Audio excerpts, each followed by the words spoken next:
बिस्मिल्लाहिर्रहमानिर्रहीम। एक ख़ातून ने कमेंट किया, हज़रत बहादुर मीनिंग वाले लड़कियों के नाम बताइए। चलिए, मैंने आपकी फ़रमाइश पर लड़कियों के 7 ऐसे नाम मुंतखब किए हैं जिनके मानी बहादुर है, शुजाअत है। ये सारे इस्लामी नाम हैं और लड़कियों के लिए माना के एतबार से बहुत प्यारे नाम है, बहुत खूबसूरत नाम है। पहला नाम है बासिला, छोटे सीन के तलफ़ुज़ के साथ बासिला, इसके माना आते हैं जरी बहादुर। दूसरा नाम है जाजिमा, जा के तलफ़ुज़ के साथ, इसके माना आते हैं पक्का इरादा करने वाली। तीसरा नाम है हाविया, बड़े हा के तलफ़ुज़ के साथ, इसके माना आते हैं छा जाने वाली। चौथा नाम है शजीआ, बड़े शीन के तलफ़ुज़ के साथ, इसके माना आते हैं दिलेर बहादुर।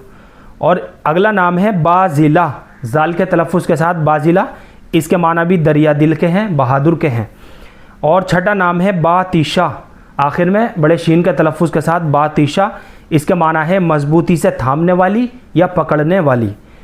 और सबसे आखिर में 7वां नाम है जासीरा, यह भी छोटे सीन के तलफ़ुज़ के साथ है जासीरा, इसके माना आते हैं दिलेर बहादुर नीडर। तो ये टोटल 7 नाम मैंने आपको बताए हैं जिनके मानी बहादुर हैं और ये सारे इस्लामी नाम हैं।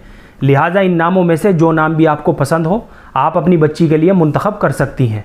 फ़कत वल्लाहु आलम।